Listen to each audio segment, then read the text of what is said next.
Ready to rock. Look at you. Here I am once again, blown it into pieces. Can't deny it, can't pretend. What song is that? Why is it in my head? Behind these hazel eyes. Okay, hitting the high notes. Okay, harmony boy. I'm a singer, baby. All that and more coming up on today's pod. Hit the music. Here we go. Let's get these questions from the DMs. Yep.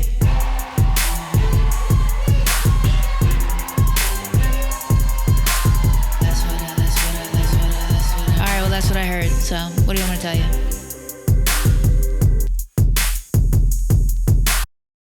Woo! Big news in the That's What I Heard world. We have a telephone number. Have you ever met somebody with a telephone? I'm acting like no one's ever had a telephone number in the history of the world. I'm the first person to have a voicemail. We have a number, guys. It is 347-722-1487. Hit the celly. Leave me a voicemail. We'll be playing them throughout today's episode. Just give it a try. You know how in the old days, people used to make the numbers into words like 1-800-mattress, 1-800-cars for kids. Yeah. So I tried to take our numbers and make... Frex. Well, no, I didn't really... I just tried to work with the number they gave us to make like a word for it. Mm-hmm. So here's how you guys can remember our number. It's 347-pack-1 Gus. So if you're sitting there going, how many Gusses do I pack? 1 Gus. 347-pack-1 Gus. Oh boy. That's the best I could do. That's pretty good. That's pretty good. 347-pack-1 Gus. 3477-pack-1 Gus. And that's PAC, folks, not PACK. Okay? Right. 1 Gus. Because 1 has no letters. Anyway, I'm very excited about that. Actually, should we check in? Do we have any voicemails? You want to play our very first voicemail in the box? I got a couple lined up here. First voicemail. Here it is. All right. All right, we're cooking with gas. I love this. Not to let you, I love this. I'm leaving a voicemail as I drive. You get me in my absolutely phone call energy. Oh, God. All right, hope this works. Miss you, Perks. Yeah, I'll be back. All right, peace. That was, of course, the great Sebastian Canelli. Yeah. Missing from the pod for many weeks. Handling some personal and professional business, of course. We always save a seat for Seb. Always, yeah. Anytime Seb wants to come back, we always have a seat for Seb. Let's see what's going on with me. Oh, have you heard about the solar eclipse? Michael? Yes, I have. I wasn't sure. I thought that was rhetorical. Now this pendulum has swung the other way too far. Now you're too afraid to speak. I think yes. Just trying to stay out of the way. Yeah. Big solar eclipse. So when you listen to this, it will have just happened yesterday. But many people wouldn't guess this about me, but I'm a solar eclipse enthusiast. And I am driving to Ohio on Saturday. And I'll be gone for 5 days to go see the eclipse. I have to drive to the path of totality, it's called. Because you could see a partial view of the eclipse from many different places in the United States. But I don't want a partial view of the solar eclipse. I want it all, folks. And that's why I'm driving to Cincinnati, Ohio. And then I'm going to stay in Cincinnati, Ohio on Sunday night. And then Cincinnati is just outside the path. And then Monday morning, I will drive into the path. I'll drive into Indiana, into the path of totality, where I will experience 4 glorious minutes of nighttime during the day. Now, I went to see the last solar eclipse we had, which was in 2017. I drove to the Smoky Mountains. Me and Drew did this, and this is like our thing, I think. We might be a solar eclipse couple. Got it. It's an interesting type of couple to be a solar eclipse couple. But it was just such an amazing experience because everything goes quiet. Darkness falls, middle of the day, darkness falls over America. Everything goes completely quiet. The birds stop chirping. It's just the strangest experience that I had ever seen nature-wise. Not that I have too many nature-related experiences, but it was really, really fucking cool. We just drove out to the Smoky Mountains, and then we were like, all right, where do we watch this thing? We like went to Walmart, bought some like flotation devices, and then we pulled over on the side. Like we saw a little creek that ran under a little bridge, and we just pulled the car over, took our little flotation devices, and went out into the little creek and watched it. It's pretty fucking sick. Yeah, that is pretty sick, man. Thanks for backing me up on that. You're welcome. It is pretty fucking sick. It's pretty fucking sick. So I don't know what, I don't know if social media is just bigger now than it was in 2017 or if I just wasn't paying attention, but I don't remember really much hoopla leading up to this last one. But now I'm seeing people like every state is declaring a state of emergency. They're saying like biggest traffic day of all time. I don't remember any traffic last time. Yeah, they're going a little out of their minds with this right now. I guess it's dangerous to be on the road. What? I think. Is that what I've heard? No, I think they're saying that there's going to be so many people on the road, it's just going to be so backed up. Oh, got it. So I'm telling you now, do not have a heart attack on Monday. Do not need an ambulance on Monday. Yes, because so many people are going to be traveling to Ohio to the path of totality. Right. Now, parts of upstate, like Montreal, Austin, Texas, parts of upstate New York, Ohio, Indiana. Like, I don't know. There's this whole line that goes on a curve through the country. But there'll be other places you can see it partially. Right. But I don't want that whack ass shit. No. I want that full ass solar eclipse. So yeah, people are state of emergency. People are bugging out to like make sure you have supplies. I'm like, what the fuck are you talking about? I do not remember any type of traffic last time. It's wild. And I know there are schools that are closing. There are businesses. It's too much. It's too much. I remember the funniest thing about last time is I remember they made a big deal. Like, don't look directly at it. Like, you have to buy these special glasses, which I have. And the funniest thing was Trump just on the lawn. Yeah. Staring up at the sun. Fucking idiot. It was very funny though. I forgot about that. That was like all time like height of Trump like fear. Yeah. Too. And then everyone just him like staring at the sun. So insane. Blinken said, I don't even want to talk about this. You see this? Blinken just did a press conference and he said that Ukraine will become part of NATO eventually. I know that they've been talking about that for a while now. But he just said it straight and plain, looked dead in the camera and said, Ukraine will be a part of NATO. Now, I know politics and world affairs is not really our wheelhouse, and that's what I heard, but boy, did that send a chill down my spine. like, oh, you just want to fucking die. Oh, I see. Oh, you just want to get fucked. Oh, you just want to fucking die. Okay. All right, brother. Blinken, dumbass. What's wrong with people? I don't know. Let's play another voicemail. For trouble though. Blinken's a cuck bitch. Let's play another voicemail. Okay. What we got? Here we go. Well, hello, Frex, who actually is Emma. It's Mom, and I just want to say good luck today. And I also want to say thank you for how great you've been this week. So little Frex isn't that tough. She's really a big old softie. Love you, honey. Bye. Wow. Huge call in from Mama Frex. She dead named you though.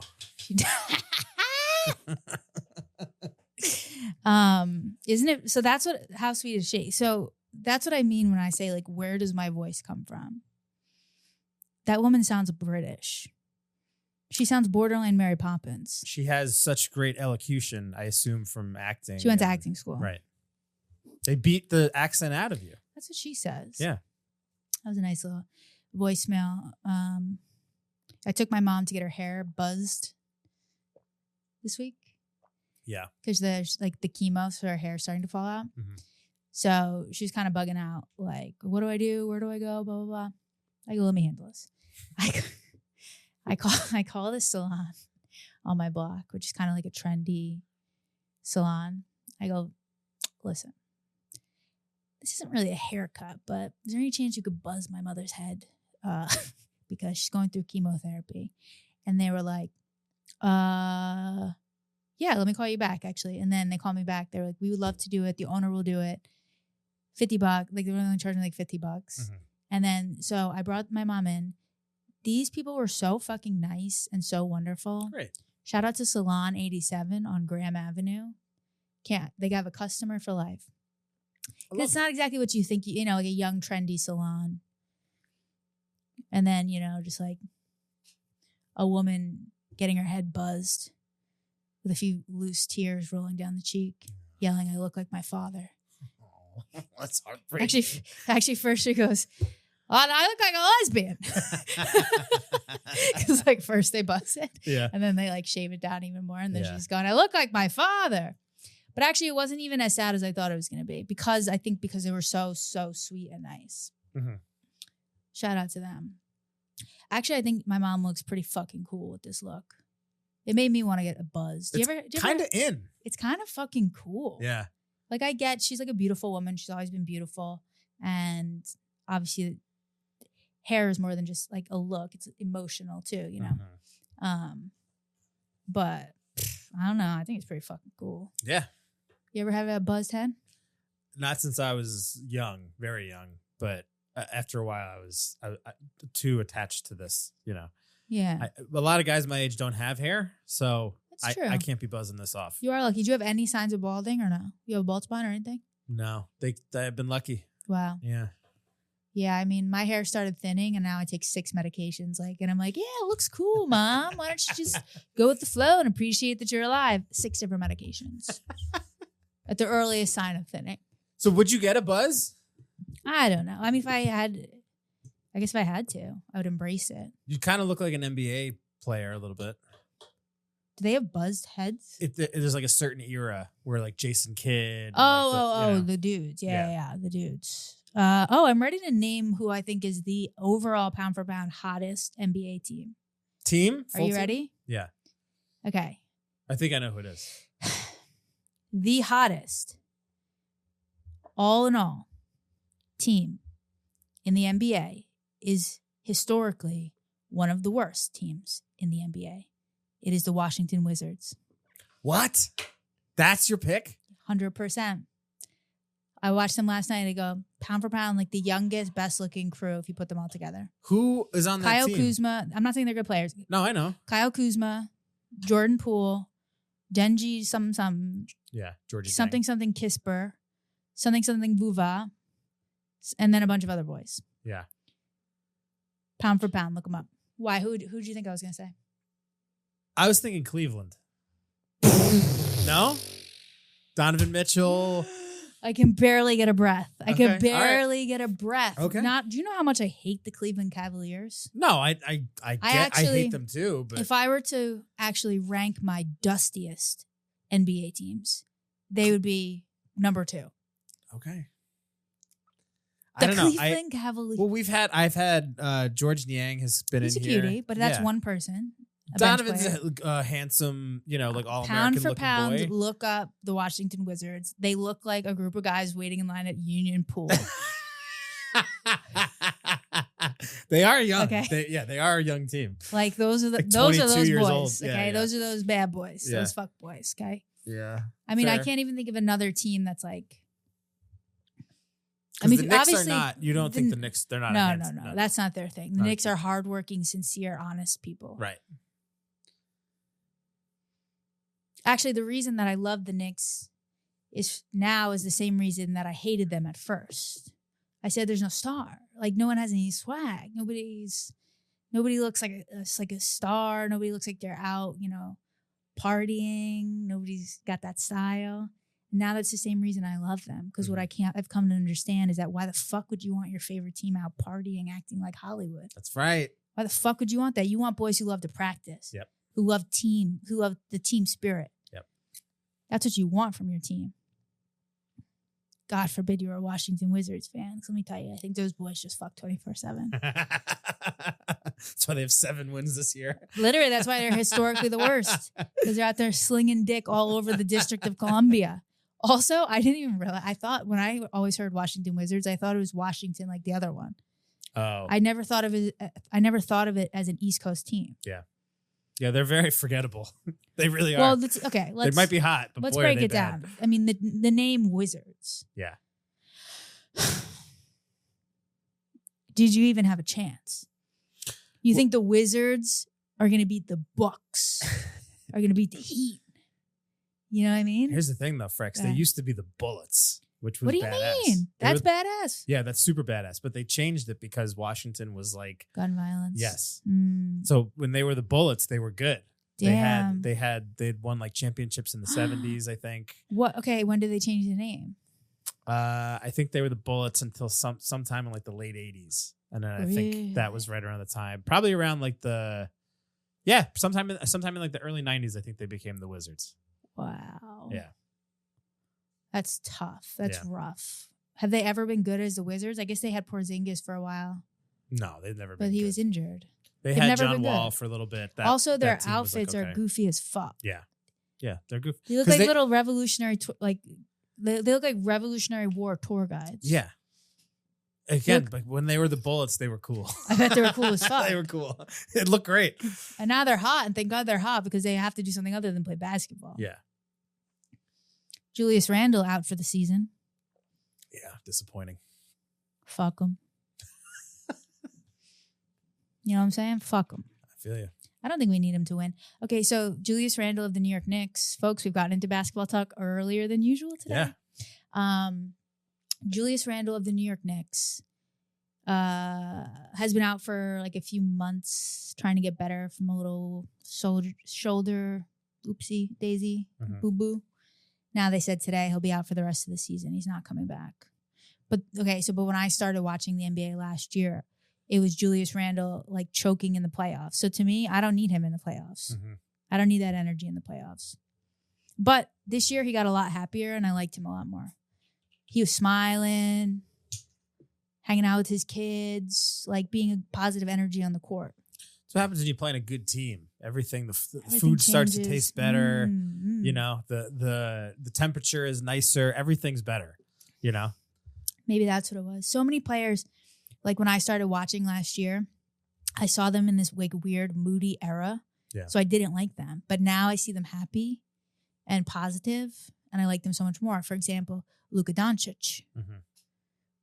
When first thing I saw of him was him being all emo, crying at the press conferences, talking about I hate basketball. Yeah. Now he's like goofing around. He's always pranking people. He's always like trying to hit on the refs. Now this I can get behind. Right. Oh, big news for our listeners as well. We will be doing a Draft Queens NBA playoffs bracket. It'll be free to join. I don't want any, because I know like a lot of people are like, oh, I don't know anything about the NBA. That's fine. It's free to join. You have nothing to lose. Once the playoff teams are set, I'll put up a link for anybody who wants to play. You just make a free account and pick your teams, and we'll go through all the playoffs together. We'll keep like a leaderboard. There'll be prizes. I think there'll probably be prizes for the person who wins and the person who loses. Because in this bracket, just like in the NBA, winning is great and losing also has value. Being the biggest loser, you get Wembanyama. If you suck badly enough, you could get Victor Wembanyama, generational talent. How about another voicemail? What do we got? There we go. Trex, big game this Friday. Who do you like? Caitlin Clark, Paige Beckers?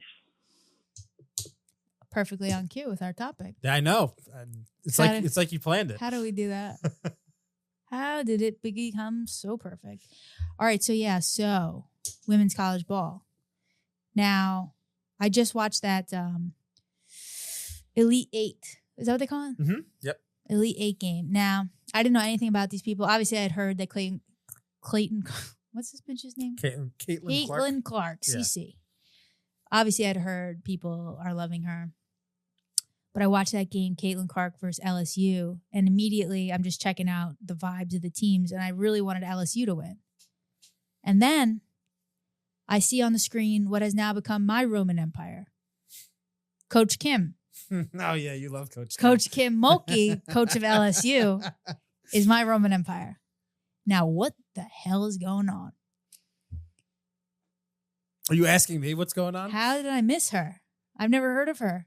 I mean, listen, I think that there's so much more of a spotlight now on the women's game, and it didn't really exist until the last like year or two, thanks to Caitlin Clark and Angel Reese and all these players. So I don't know that she's probably a prominent figure in the women's game, but I didn't know she was until a couple weeks ago. I mean, I saw that clip of her going, somebody's got to have guts. Yeah. She's just in these like wild outfits. Yeah. Sequins, tassels, like blazers, crazy shit. Yeah. Running up and down the side of the court, bugging out. Like Tibbs could never. No. Tibbs could never have this type of fucking class.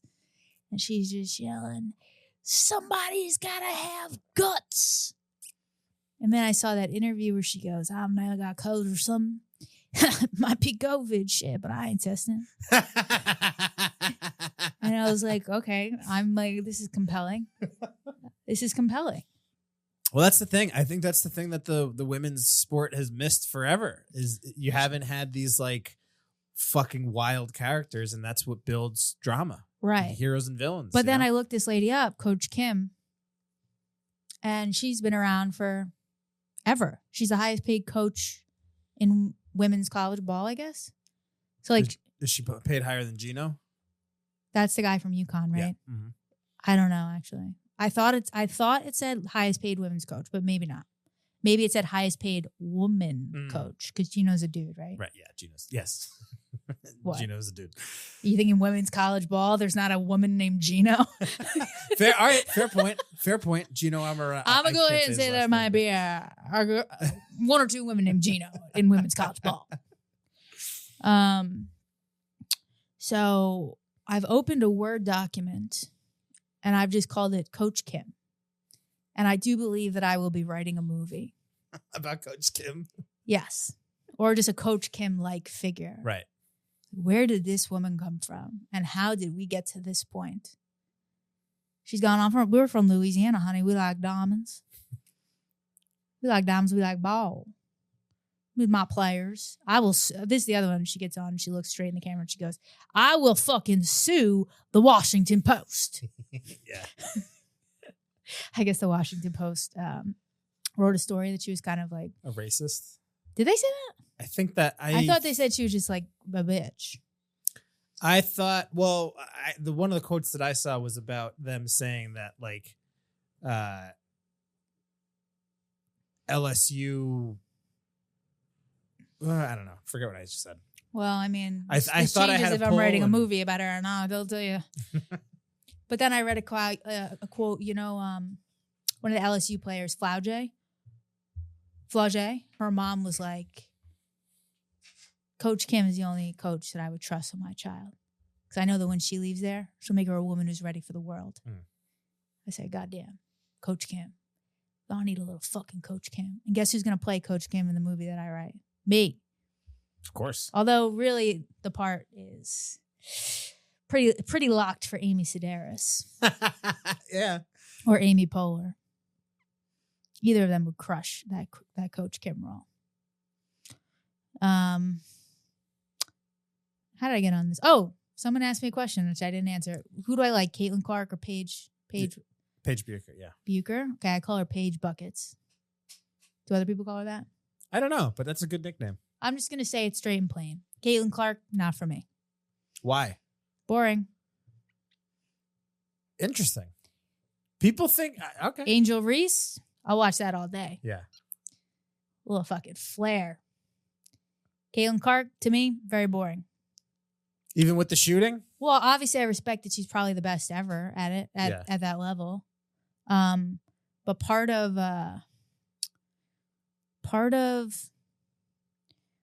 I think what's going on is that the women's game is being elevated.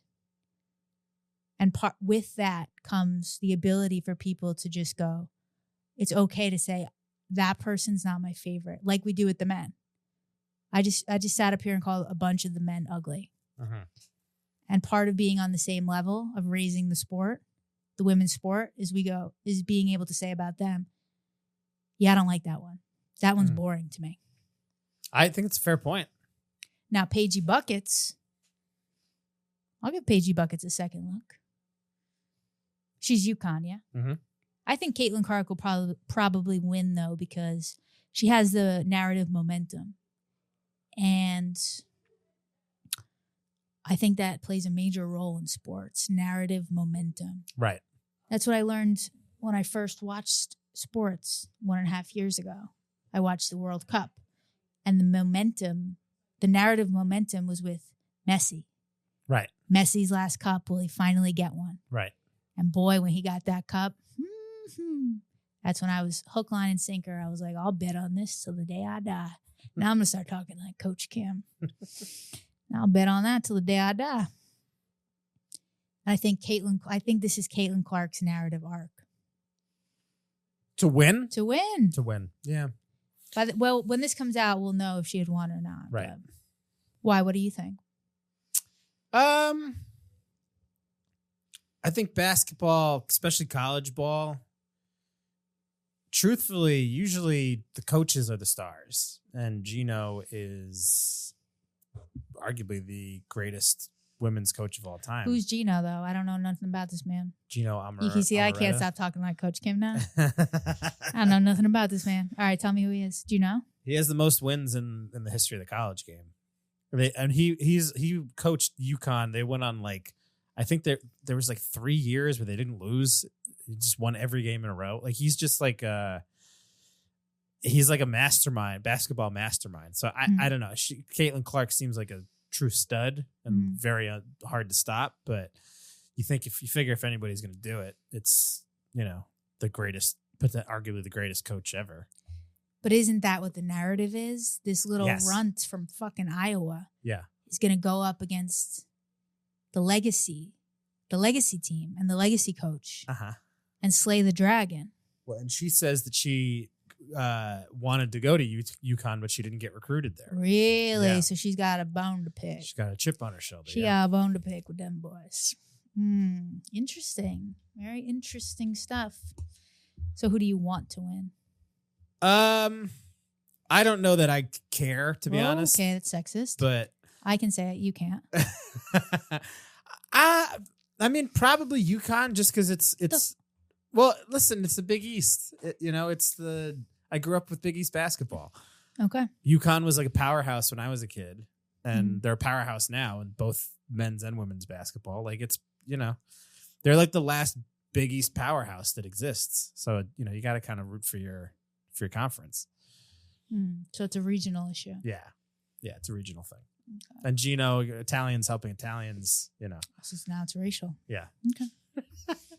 Okay, I see. No, I get it. Look, there's many different reasons people get behind things. Yeah. Now, you know what I'm hearing? What? I heard that. So in the men's All-Star weekend this year, they did that 3-point contest between Steph Curry and Sabrina Ionescu, who's I guess in the WNBA. Yes. And it was actually the best segment of that whole weekend. Yes. Because All-Star weekend is a fucking joke. Everybody knows that. Mm-hmm.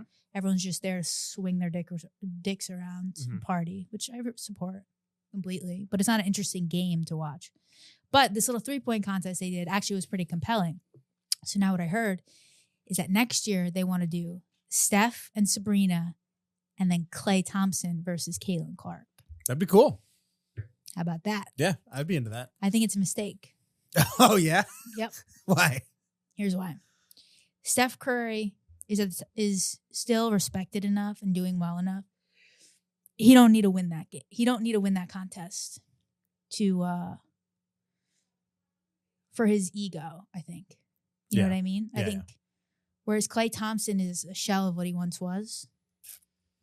And they're always crying on that team. Mm-hmm. And I just worry that he will cry if he doesn't win. Whereas Steph Curry, he could lose and you won't worry about that. Mm-hmm. So you think Klay will cry? Got it. Which, okay, fine, but it might be uncomfortable for the audience. Yeah. I mean, I think if there's one thing that guy can still do, it's shoot. But Klay Thompson? Why is he always kicking chairs over then? Well, I think Klay is becoming he's always crying. He is crying a lot now. So what's going on? Listen, I don't know the guy. I only met him. They're at the top of the mountain, and now they're not as good as they used to be. So I mean, I get it. It's just like aging. I think Klay is my age or around my age, and we've talked about this before with the mics cracked. it's 34 is when things fall off a cliff. Oh yeah, that's how it seems. And I've been to the bottom of that mountaintop. Right. So I get it. I gotta make a confession before we go to break. Yeah. I listened to a podcast today where Tony Robbins was the guest, Mm-hmm. and I'm interested. Okay. In getting involved in the Tony Robbins way of life. He seems to help people. I don't know much about it, but I just remember him from like the 90s, right? Doing all these speeches. Yeah. Well, he did you ever see the doc on him? No. It's fascinating. Is he a charlatan or is he the real deal? It seems like it's pretty real because he's like a self-help person, but he does seem to like get in people's faces. Not all the time, but I think a lot of people can't help themselves because they just have like really bad self-images. Mm-hmm. And I think that like it seems like his method is more about getting you to believe in yourself, that you can like do some of this shit that you're putting off, which doesn't feel like snake oil the way some like Gary V. That's what I'm saying. He sounded pretty good. Yeah. And I didn't even listen to this podcast on purpose. Like it just came up on a different podcast I was listening to. Yeah. And I was like, he makes some interesting points about changing your mindset and stuff like that. So this might be the last year over here for me. I'm moving down to Tampa and I'm becoming a Tony Robbins kind of girl. Fix your life. Yep. He goes, what is it? He says, fix your story. No. Change your story, change your life. Yeah. So he was talking all about like the stories that we repeatedly tell ourselves about ourselves. How many times do we repeat these negative things about us that are like self-fulfilling? This isn't like new information, but it just, when I heard it, I was like, yeah, something to that. Anyway, folks, 347-722-1487. That's 347-PAC1-GUS. We're going to go ahead and take a break. And when we come back, we're going to have an interview with the amazingly hilarious Britney Carney. See you after the break. That's what I heard. That's what I heard. All right, everybody, welcome back from break. In the studio with us, we have such a huge treat right now. Her new special, That Is My Horse, is out now on YouTube. Please welcome Britney Carney. Hello. Right. Wait, where should I look? Here. That's you. Okay, hi. Thank you so much for having me. Welcome. Huge special out now. Now, when you call it That Is My Horse, is it like, hey, that is my horse? Oh, or is it? That's a great question. Explain. Yeah. Because I have a bit that's like overly elaborate where it's like basically that sentence, it's about that sentence, but emphasizing different parts of it. Okay, that was actually. So you're actually speaking to something really true to my core or whatever the thing is. It can mean so many different things. Yeah, that's kind of in general what that bit is about. And it's truly nonsense. But the context of the bit that I named the special is that years ago, I was watching in Japan a like German language show to teach people in Japan German, like conversational German, like something you might see on PBS here, you know. And anyway, that was the sentence that they discussed, like, that is my horse in German, but it was for a Japanese audience. And I've always been thinking about it. And then last year I want to try to write something about this. So anyway, the answer is like that is my horse. Yeah, it could be that is, or that is my, or that is my horse, or yeah. Totally. So what was that dumbass movie with Michael Myers where they were like, where he's going, you put the wrong emphasis on the wrong syllable. What is that? It's like a dumb movie about flight attendants. It's called A View from Above. Yes. Huh? Yes. Oh. Yes. A View from Above. Really? Yeah. And you put the wrong emphasis on the wrong syllable. Yeah, that's in my head. It'll from like stay with me till the day that I die. Late 90s, early 2000s reference. Exactly. Yep. Yeah, I love that. Now, I was watching some of your stuff. So you grew up in Japan. Yeah. So what can you tell me about that? Like, what's the vibe? Tell me everything. Yeah, the vibe is well, my mom is half, but was born and raised there. She's half black, but was born and raised in Japan. So then, she and my aunts, like my grandfather, who was from Maryland but was stationed in Japan for World War II, like married a Japanese woman, my grandma, and so then, had my mom and his two other daughters all go to university in the U.S. So even though they were like born and raised in Japan, they all went to college in the U.S. Where respectively they each met my dad and my uncles, right? So like my mom met my dad going to college in Philadelphia in like the 70s. And so ultimately, and they stayed together for a long time. And ultimately when they got married, she had gone to business school at Stanford. So she was all geared up to like work in finance back in Japan, really. Right. And so she got offered a position with an insurance company in Tokyo. And I guess told my dad like, well, I'm going to go. So you can come with me. So he was this random black guy in Japan in the 80s, like the mid 80s. And so that's kind of, so basically my mom, so I was born there because she had moved back. She had moved them back essentially. And my younger sister and I were both born there. Yeah. Yeah. So I mean, like, I guess it's a crazy question, but so what was it like growing up in Japan? Because you've only grown up in Japan. I have a lot of feelings about it. And we moved to the US for finally when I was in the middle of 9th grade. So it was like horrible. Shock a little. Yeah. Damn. And we had been going to the US like since I was a little, like, you know, visiting relatives in Philly and Annapolis. And like, and I remember like going to camp or whatever with my cousins in America in the US, but I never really felt like so American. We even spent a bit of time there when I was in 6th grade. And then finally when we moved there for good, like in 9th grade, it was a really big culture shock. And I was really it was really tough. Yeah, I was really lonely and I was like very quiet. And I'd come from a small English language, but like small international school in Tokyo where I was for 8th and the first half of 9th grade. So I felt like very connected to my little friends and very used to this one environment. Yeah. And then we just, you know, it was a big public school outside of Philly. So it was a really big culture shock. And American teens are. Yeah. I like evil. Felt so alien, I think. I don't think I ever realized how alien when I think about it, I would like cry during lunch, like the whole thing. But then sophomore year, I think through theater and then also more broadly and other good friends. So ultimately I like assimilated, but 9th grade was tough.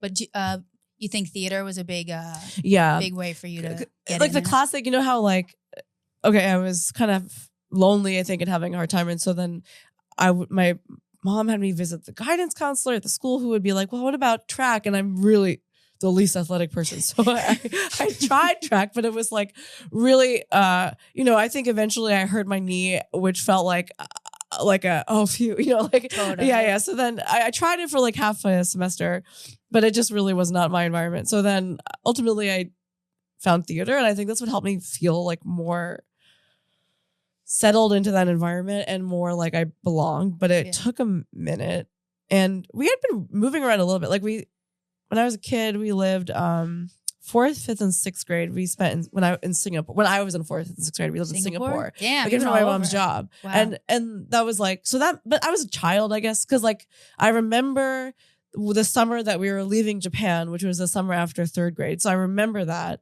a bit, and I remember like I don't know, as a kid moving to somewhere different is still kind of like everybody's a little bit more innocent and.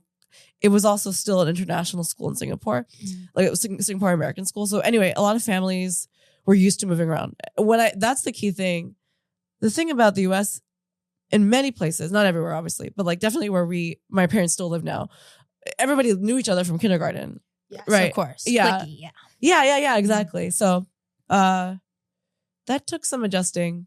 And I turned out okay. I feel like you did pretty good. Arguably. And do you think that theater was the pipeline to comedy? Like when did you go actually comedy? Yeah, I really think it was, but indirectly. So I was in DC and I was in DC for graduate school and I had like done theater and graduate school for what? For public history, which is like museum shit. So I worked in we gotta get back to that. Okay, cool. I have a lot to say about that, unfortunately. Good. So I like worked in the museum field for a long time before I moved to New York. But so then I was in DC. I was going to grad school for essentially like public history, like museum stuff, and then focusing on early American history. And I was working at the Civil War Museum where I had to do a bunch of really interactive tours that were like discussion oriented. Mm-hmm. And I'm a shy person, but I loved how I felt doing theater in college and high school. And I like did a lot of theater in college. And so then, Anyway, whatever. I was like already becoming better as a public speaker in this random Civil War museum job. Yeah. And then as I was winding down in my graduate program, there was like a comedy festival happening in DC. And my friend was like, let's go to this thing. And I didn't really have any sense of, I wasn't somebody who like followed stand-up as a kid or a teenager. So then, but I had other interests that were comedic, like Monty Python or whatever, but not like American stand-up. Gotcha. So I was just kind of like, I was like, whoa, this is so interesting that it's really individualized. And so then I got really into watching open mics in DC, like just like watching. Love. They were like creeping on these free bar shows and dragging friends in and out of graduate school who were like busy, but I really fell in love and I was like really intrigued because I was interested in the performance aspect because I would see people work on the same joke a few times and I was like, this is interesting. They're performing. Some of this reminds me of theater, but it's very different. And then eventually a friend was like, you should just sign up for an open mic. And I was like, what? I don't know how to do that. Yeah. And I did. And did you ever start, like when you were doing the tours and you got interested in comedy, did you ever start trying to really make the tours funny? Yes. That was something that I realized later. I really did. Like finesse it. And that was like, honestly, like that job was half a decade out of my 20s. Like, it was like, wow, I probably worked there from when I was like 24 until, I worked there for 5 years, 5-6 years. So anyway, the point is that like I had in that time frame applied for more senior positions that would be more like desk work or behind the scenes writing work.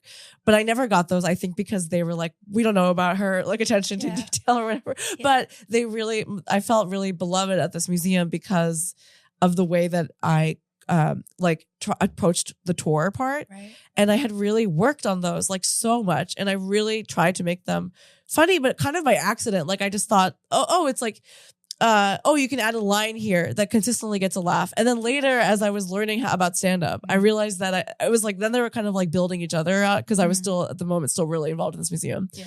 And so they had me do these tours for like Congress, like representatives and like VIP guests and educators that came that weren't just visitors because they were like, we like the way that Britney does. You were the star tour guide. Yeah, that's honestly, cool. And I really worked on that, so I feel like I can say that. So then, I never got any of the other jobs that I applied for there, but they were like, she's the person that it creates like a meaningful experience. So anyway, I think that really helped me grow as like an adult and a communicator and a public speaker, that job. Yes. And then as comedy moved forward, it helped me at that job. And then I think that job like created a foundation for me in stand up. Yeah. And also it's like that you were becoming beloved at the museum for this thing. It's like, let me become beloved in another community for this thing. Yeah. Wait, I had something felt important to ask. Oh, sure. What Congress people and what VIPs totally. did you get for the tours? Wait, I did hang on. I did who do we got? Okay, Newt Gingrich. Okay, Rich. Yes, Gingrich. 90s icon. Why am I forgetting? Ted Cruz. I did a tour for Ted Cruz. Okay. There was a tour that I did where... now, did you crush in front of Ted Cruz? I kind of did. Okay, that's because cool. The thing about these, like, this kind of, like, that kind of, they're just, like, politely listening to whatever, like, young, whatever. But I would, like, really try to give it some... Like, the tour, like, what it was about, essentially, was about... like Lincoln and like the ideas that he processed, because the whole point is that the museum is where he spent his summers in DC. So like it's like his like Camp David, or he would escape the White House to go. It's an old ass museum. Yeah. Well, the house is old ass, but the museum is relatively new. Damn. So it's kind of innovative and like a little bit woo woo. Mm-hmm. So the point is that when these people came, there's some crystals and some Lincoln. Yeah, exactly. Right. And it's like, it would be like an actor that played Lincoln's voice would like play from the walls, and then we would like respond to it. And I think I'm pretty like, they would just think I was like this little like weird, like, they'd be like, oh, this like girl has a septum ring. And at the time I had a buzz cut essentially. So I think I always surprised people like that. Right. In that because I was studying history in terms of how to talk about different perspectives and like how to raise questions about historical themes. And so the way that I handled it, I think always like sparked the interest of those kinds of visitors. Right. So you're a history head. Yeah. I love history too. Cool. So important. Yeah, It's it so is. cool. It's the human experience. That's what I think is really sexy about it. It's the best. It's the fucking best. Yeah. All right. Do we want to take? I have more questions. Okay, maybe we'll cool. do it. Maybe we'll take a call. What do we got, Mike? Let's see what we got. Hey, first time, long time. Cool that you set up the chat. Curious, what do you do to like pregame for your shows and like get yourself hyped up for the spotlight? Anyway, looking forward to hearing you. All right. So thank you. By the way, first day of our voicemail. Thank you to the callers. And okay, so yeah, what do you like? What's your pre-show or pre-creative endeavor like? Cool. I okay. have a few thoughts. Go. If I'm a big coffee person, I love coffee, and I can drink coffee at any hour of the day. Okay. Really. So how I many a day? Just as an aside. Like I feel like how many coffees a day? You think? Like I feel like 2 to 4. Good. God bless. Do you drink coffee? Yeah. Well, I have a little bit of a problem. I'm iced red eye. I drink iced red eyes.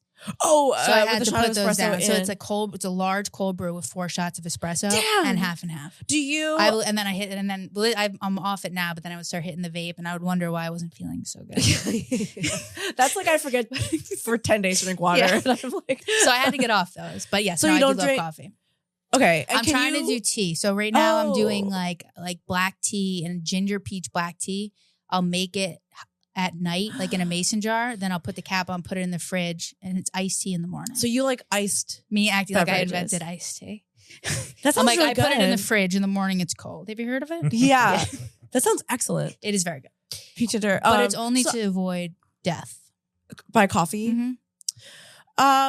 I feel like I'm sure that I'm addicted to caffeine in a bad way because when I don't drink coffee or forget to, I get a headache.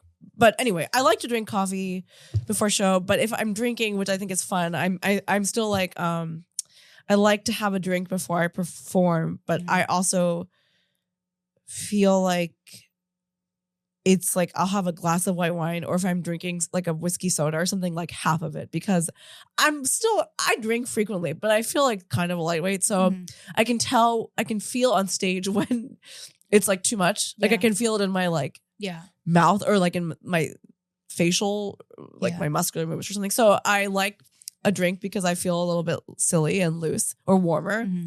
I think my favorite way to pregame is like water and like some caffeine and then a glass of white wine. And I recently was at the Philly Punchline where I don't really drink Red Bull that much, but I just kind of felt like it all of a sudden. So I had a Red Bull because I did not feel like booze, and I don't know, there was like no coffee. So that was actually kind of interesting because I drink so much coffee that I feel like I like the ceremony of coffee. It tastes really good. And I don't really think about how it affects me caffeine wise. But if I have another random, like a caffeinated beverage, it's another kind, I'm like, oh, through the roof. Yeah, but I don't think that's regular. My favorite way is like a glass of wine, I think. What about like any mental, like how do you get, like, do you get nervous? B, like how do you calm yourself down, or do you just not calm yourself down and get up there and just try to let it explode in the right direction? I think I have 3 things to say. Okay. Go on. One is that, sure, in terms of do I get nervous, almost weirdly, I feel like recently this probably could be a bad thing. I don't think I've been feeling that nervous recently, but it depends, right? If it's a higher stakes, of course, show, I do feel nervous, and I recently, or it's like if there's a comedian that I respect, and it's not even high stakes, but I just want to do well in front of this comedian friend or mentor or whatever, then I feel nervous. But I'm finding recently that I'm not feeling so nervous if it's, for example, like, like Britney is gonna headline this show at a festival out of town for 30 minutes. I don't really feel nervous. I feel like I'm like clocking into work in a good way. I'm like, okay, I just have to think about it, but I'm okay. That means I think that also like you've done the work, you've done the preparation. I hope so. There's a calm that comes with that. I feel oddly calm, but I think it took a long time to get there. Yes, but I think that just means you've done everything in your power to prepare. Cool. That's what I think. I don't know. I appreciate that, and I hope that's true, and I feel so. And then the most recent time that I felt like nerves was I got to open for Mark Maron in Idaho, and it was like a relatively last minute like arrangement, and I felt nerves. I almost felt a combination of confidence that I would do well, but the nerves came from like socially meeting him. You know what I mean? It's like two different things. It really was. So they created in my body like the feeling of nerves that I felt like I was pacing around. Yeah. And actually that was kind of nice because I don't feel that often. It's good because you get the friction, right? Yeah. And so when you get on the stage, like the explosion comes from like the friction, I think. Yes. And I think explosion, like that is good. Which speaks to my other thing I was going to say, which is sometimes if I'm feeling low energy, like when you have, if it's like a weekend and I have to open for someone and it's like a few nights in a row and I'm feeling really drained or whatever.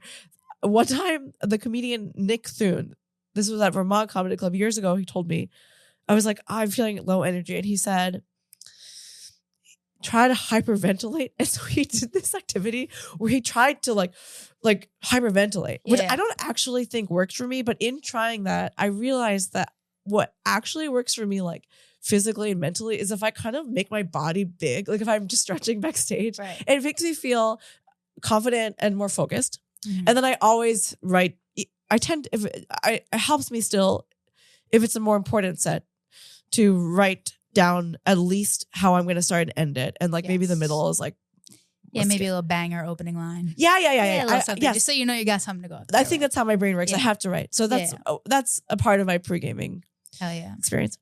I do this thing, it's kind of embarrassing, where I like picture, and I don't even know anything about the ocean, right? I love this. But like, I like close my eyes and I like plunge beneath the ocean, right? Oh. And I find myself next to a blue whale. And I'm not the whale. Is it cold? Or are you thinking about that? Okay. It's cold, like down there, because I'm in the ocean. Yeah. It's mad cold. And then I like am swimming next to a blue whale, right? But I'm not the whale. Okay. But I've just like, I'm with the whale. I'm with the whale. And I'm like, yo, the blue whale is the most majestic creature ever, I'm pretty sure. Yeah. Because it's mad rare and the biggest creature that's ever lived. It's like the biggest creature that ever lived. Like, what? And they're usually alone and they're rare and they never really hurt anybody. They're just like mad majestic. And so I just try to like, I be with the whale and I'm like, I have the power of the whale. Like, just be rare and majestic. My God. And then I come back up and then I do it and do my thing. And it could be like a presentation, a pitch, right? Going on stage, whatever. That feels so centering. It is. And now I'm thinking like, should I get a tattoo of a blue whale? Yeah, you should. Do you have tattoos? I don't have tattoos. Nothing. Zero tattoos. But maybe the blue whale. I really like that because I like how it's such a. Okay, here's why that's interesting. For anybody to like see that tattoo and really know what that's about, they have to have a real conversation with you, right? And it means something. You know what I mean? I don't know if that's like why that's interesting, but it's something about it, and it's like for you. Like I appreciate the idea of a tattoo being like your kind of like private interpretive experience, right? Because it's like, that's why would she have a tattoo of a blue whale? And like, that's the only one. Right. I really like that. But the thing about blue whales is they're kind of ugly. They're kind of busted. They're not the cutest whales. Because they're like barnacles and stuff? Yeah, like, they're not like, they're not, busted. They're kind of busted. Like, obviously the cutest whale when we think of cute whales is like the cartoon beluga whale. Right. Because they like have like a little face, forehead and like. Yeah. Yeah. And then you get this busted ass blue whale with like barnacles and like strange shape. It's like a boat of a body. And they're like 100 years old. Like for real. Like they can live to like 90. Not the cutest. Wow. So they've really seen some shit. They've basically, they've seen it all. Wow. Yeah. And I don't know, have you ever seen like, this might not be your algorithm, but like a blue whale like going under someone's boat out of nowhere? I don't know. I haven't. I hope. I think that a lot of animals pop up on my algorithm, but not this necessarily. What's your animal? What are we working with? I think there's a lot of cat stuff on my algorithm. Cat, okay. A lot of cat stuff. A lot of like little critters, but you know, like little haunted creatures, like different like maybe a little mammal that's in Australia, like that kind of stuff, like a marmalute. What's that thing? What's the thing called in Australia? There's something called marsupial. A lot of marsupial stuff. Yeah, there's like a quokka. A quokka is like a little guy. I feel like I have a little fuzzy guys. That's my but I don't know. I hope that my algorithm essentially extends to like a whale traveling under a boat, because that feels like, wow, like that's the kind of earthly thing that makes you Like they're so big and all the ocean is so powerful, but they like and you're like navigate of all the creatures that I've been contacted by, the one that's not going to hurt you really. Because like if you're going to be out on a kayak, which to be honest, the fuck are you doing out there? I don't feel like I need to be. I mean, kayak. What would you be doing in the open ocean on a kayak? But then you see these videos of these people, and a random ass blue whale just goes under the kayak. That's wild. And I feel like when people are on a boat and see whales or even dolphins, they really get excited. And I think it must be like, I mean, it's so wild that they're mammals even. Like crazy. I feel like we're connected in this way. I know. Are you scared of the ocean or what's your feeling about the ocean? I don't know that. Okay.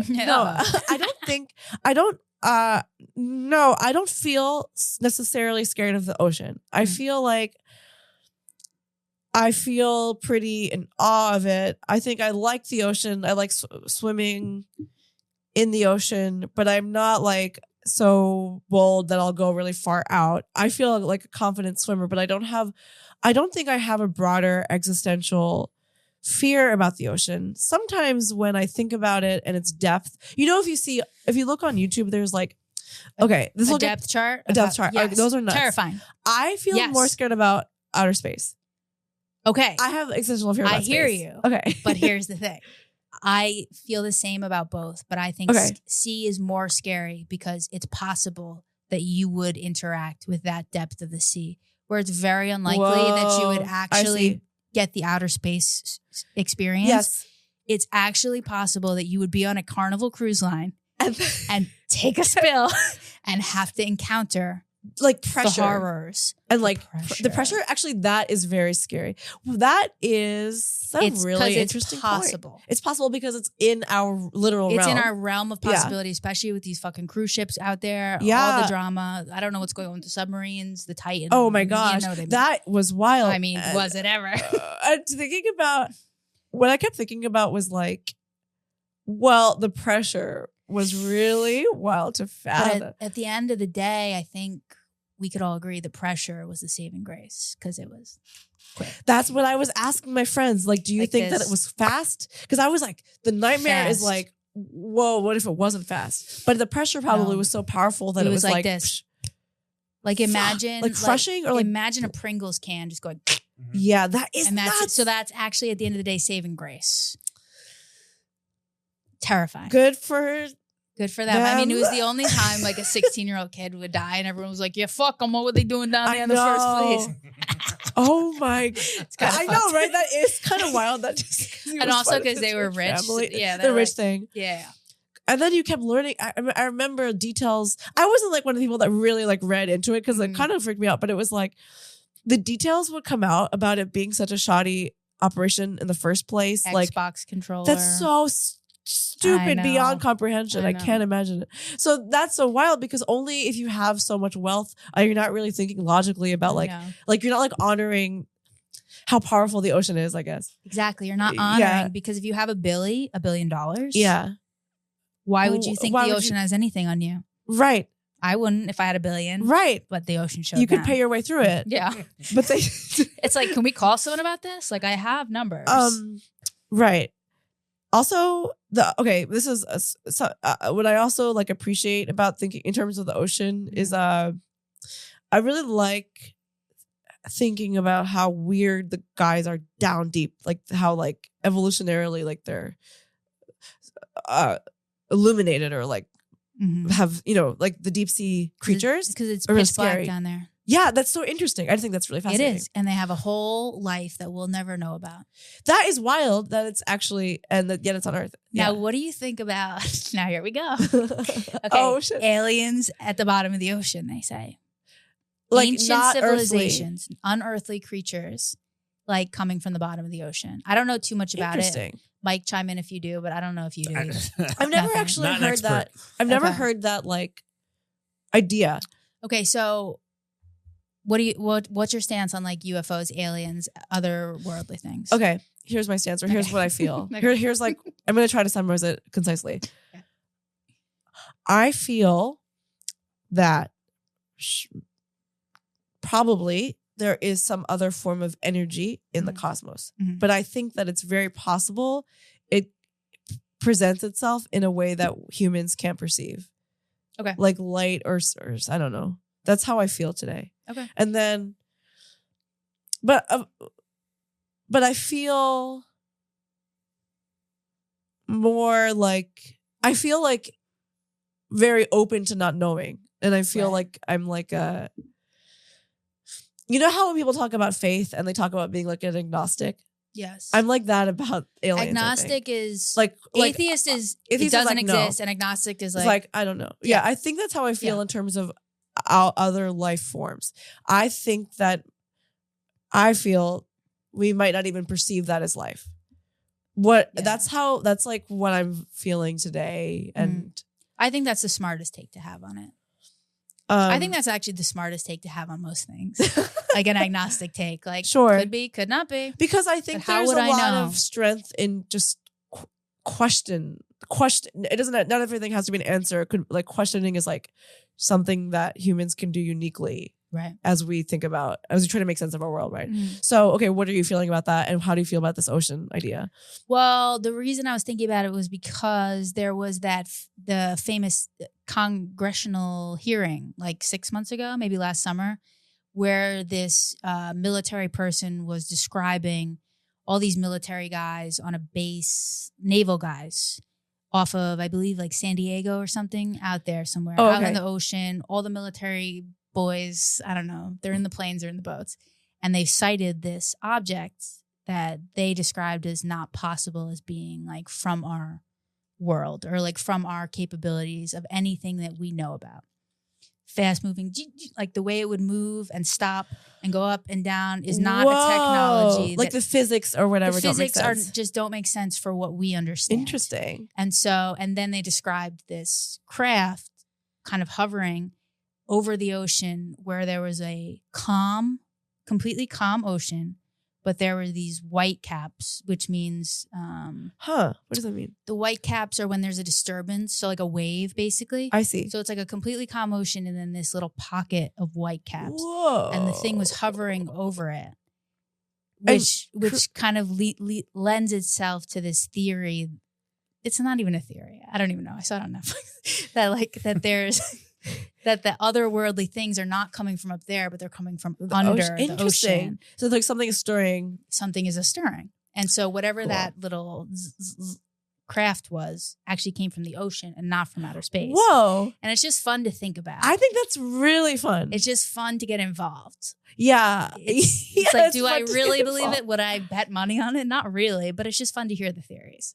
Yeah, that's really compelling. I hadn't heard about that. And the thing that really interests me is how the movement is different from like things that we get. Yes, or not physiologically like, possible because we only understand crafts that are propelled. Basically. Okay. And so these things that they're witnessing out over the ocean can stop and then go with no propulsion, go up, go down, like drop. Interesting. Go back. And that's apparently not something that we know. But then I go, but we don't know what we know because we don't know what type of fuck shit is going on with all the secret programs they have. Like we didn't in the 30s and 40s, like they didn't know that we could do the atom bomb, but we were building it. Like it could be like our own stuff that we're working on that just the military doesn't even know about. Right. And that's really fascinating. And then there's like, I read a book about Area 51. Okay. I read 100 pages out of 700. So honestly, today that's knowledge. The book. That's not right. Like, cool. And they were saying that like our government at Area 51 is reverse engineering these crafts. Okay. So basically they've discovered these crafts from going back hundreds of years, right? And we're trying to reverse engineer the physics of how they would have made these things. I see. Wow. But do I believe that? I don't know. It's just kind of fun. Yeah. Because at the end of the day, there's only so much entertainment in Williamsburg, Brooklyn to think about. Yeah, to consume. Is there a movie about alien contact that you watched or that you like or think is interesting? Or like an interesting depiction of that? I don't know that I've seen that many. I don't think I've seen any. I watched Nope, which I liked.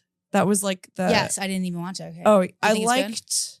Yeah, I guess I liked it. I liked it, and I have this thing where I think I'm pretty impressionable because I feel like I don't make it. I'm not. I love film, but I'm not like a big movie buff, and I don't watch them every like week or whatever. Some people are really good about winding down with a movie or tapping into a series. I'm not. No, I'm not. So when I watch a really high production movie, I'll get really You're blown away. Wow, it's another world. Like you watch Top Gun, you're like, I'm blown away. I'm serious. I watched. I really want, and when I went to watch that recent Top Gun like 2 years ago. Yeah.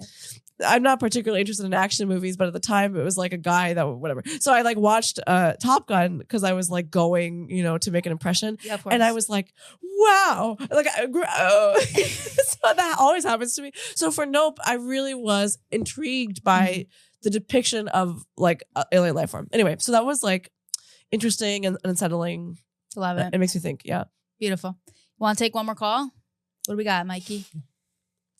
We're obsessed with that. Okay, so my question is, I saw a poll on Instagram last night where someone said, hey, this may offend some people, but if you're in a long-term relationship and you can't have regular bodily functions in front of your significant other, then it's not a real relationship. Okay. And then said, like, check if you agree with me or not.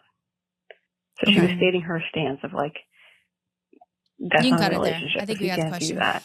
And was no disrespect. Okay, thank you to our call-in. So I think they were saying, if you can't fart and poop in front of your significant other, is it a real relationship? Okay. I have a thought, but go ahead. I have two thoughts, but go ahead. My thought would be, there are different kinds of relationships. I think once you start, it becomes a different kind of relationship. It becomes a family. Yes. But it might be the end of the mystery phase. And that's actually how you have a family. It's the end of the mystery phase and the beginning of your family phase. And both things are rewarding, but they're just different types of relationships.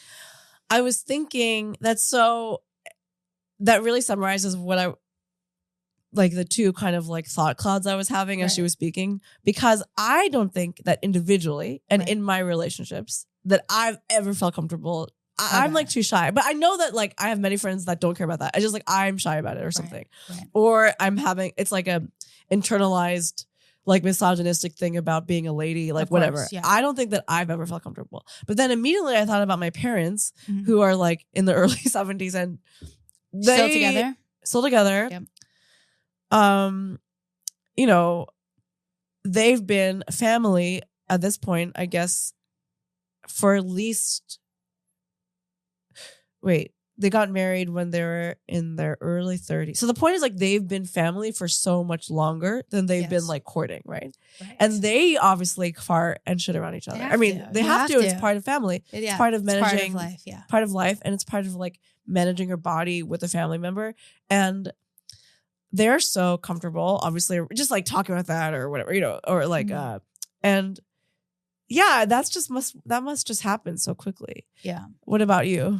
I think everybody wants to stay in the like mystery phase forever, and you can't, because it's going to end one way or another. And either you're going to stay with the person or you're not. I mean, I've been in an eight-year relationship. You've been in an 8-year relationship? Yes. And so, of course, we've seen it all. Of course. It's like, because it's a human body. We're at like but it becomes like a different thing. It's like, we're just like, it's like an R. Like, yeah, right. We're, it's like a family. Well, I have something to say too. I think peeing is different. I think peeing. Oh, that's not even considered. It's kind of cute. Peeing is not even being considered. Because I'm a little shy about that, but I'm like, that's whatever. It's like the idea of peeing while someone you're dating is like, not necessarily talking to the bathroom, although that happens all the time, but like there may be like the door is open and they're like, you're like laughing or talking about something. It's like a different level. It's almost more like, like, oh, we're kind of being intimate and silly. And it's like, I think fecal matter and like farting. It's different. It's a new level of intimacy. Pee is like just this. Yeah. Pee is just like a fun water. Yeah, it is. Pee is a fun water. Right. And like, it's just different. It's kind of like if you shower with somebody. This happened once when I was younger in my 20s, but I didn't particularly like it. But he was like, as a funny thing, was like peeing while we were taking a shower. it wasn't like something that I thought was like that charming or funny, but I was like, okay, haha. But it's also not like scandalous. No, I didn't really care. It was not an ick. Cares? Of course, it was not an ick. But peeing is like a tear. It's like, okay, yeah, it's nothing. I think it's funny when, like, I dated somebody who really had a lot of like just kind of issues with IBS or whatever, and he was pretty funny about it and open, respect, and would would joke about it a lot and was really comfortable and funny like discussing it with me. But I know he never like, the boundary was he never like let me encounter that. Of course, yes, of course. So yeah, I think that's the answer, folks. It is a real relationship without that, but there are stages and levels of relationships, and once you start pissing and pooping and farting and shitting in front of someone, your family, you're just at, hey, it's like the Olive Garden when you're here. Your family. Yeah, your family. Well, this has been an absolutely awesome time. Thank you so much for coming. Thank you for having me. This was so good. All right, so tell them what the special's called in the emphasis you want to say it in. Okay. That is my horse. Okay. That is my horse on YouTube for free by Britney Carney, coming out on the 5th. So that's like someone took your horse and you're saying, that is my horse. That's like, yeah. Yes, exactly. Yes. All right, check out That Is My Horse on YouTube. I'll see you guys next week. Drop a comment, do all the vibes. I love you very much. Oh, and call us. Now we have a phone number. We're the first people in history What's to do the number? Off the top of my head. 347-722-1487. Okay. The number to call. Okay, 347 pack 1 Gus. All right, see you later. Thank you.